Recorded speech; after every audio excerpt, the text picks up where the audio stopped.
to summer school.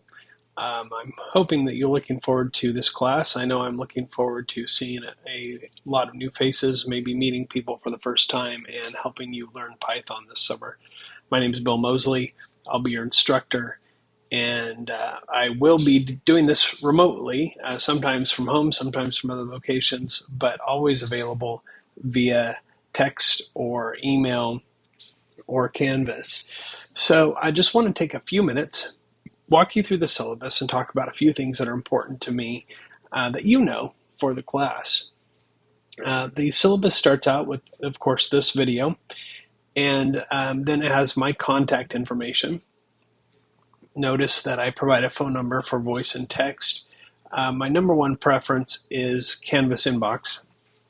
If you need something more urgently and you think I might be awake to answer more quickly, then you can always text me.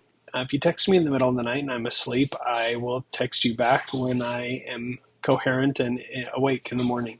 But I do sleep just like everybody else. So, like I said, Canvas inbox is the best way to reach me. If you want a quick and useful response, it's usually good to be very descriptive about the trouble you're having, about the question, whatever it is. And if your question is about code that you're writing, it's really good if you include your Python file as an attachment in the Canvas inbox message. That way I can look at whatever it is you're doing and get you a response very quickly.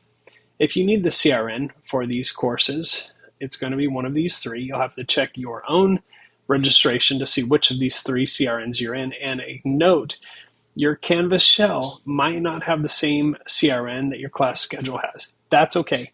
That's just because I use the Canvas shell for all my courses, and it's shared between all of them. So no worries there. If you're in a Canvas shell that doesn't have a CRN that matches the one you have, you're still going to get credit for the course. You're still in the right place. So no worries there. This class, just in case you were wondering, has no live and synchronous meetings, meaning you don't have to be anywhere at a specific time. You don't have to be on Zoom. You definitely don't have to come to campus. There are a lot of video lectures, and hopefully those are useful for you. And, there will be a lot of time investment because this is a full semester course, normally offered over 16 weeks.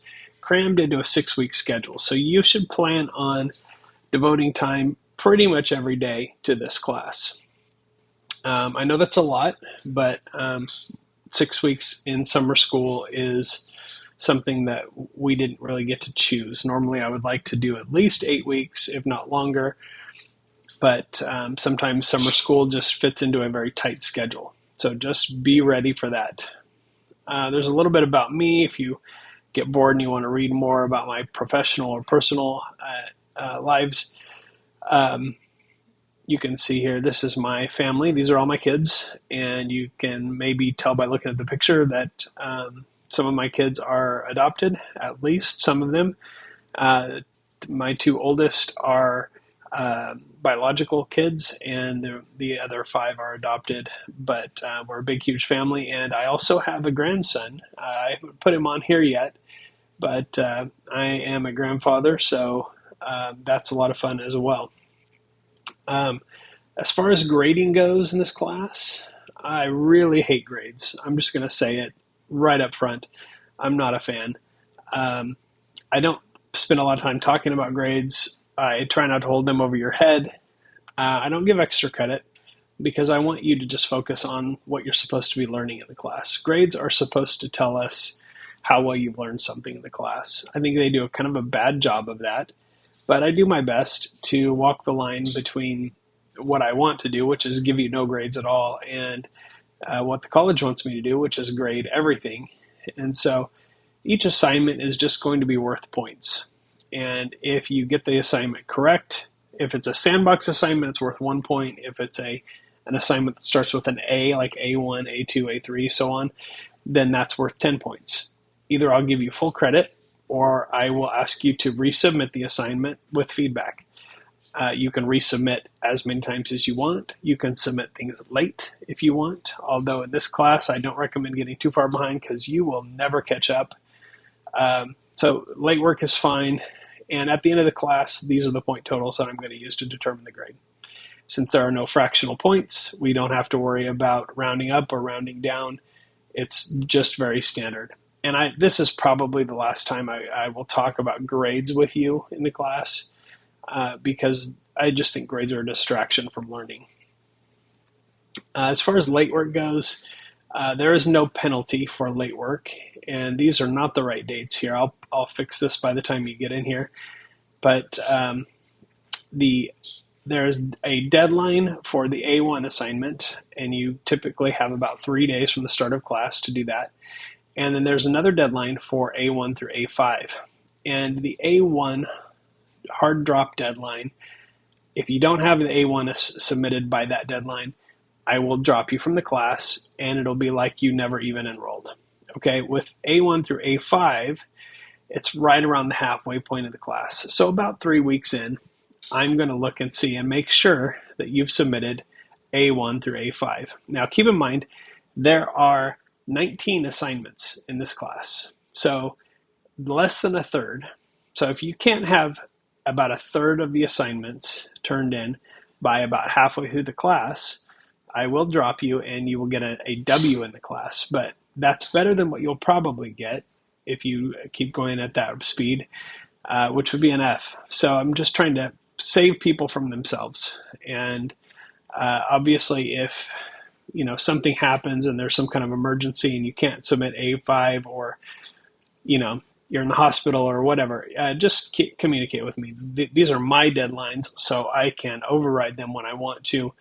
But these are what I pretty much stick to unless there's a big extenuating circumstance. And again, I'll fix these dates. But this is the A1 deadline is a few days after the start of class, and A1 through A5 deadline is about 50% of the class.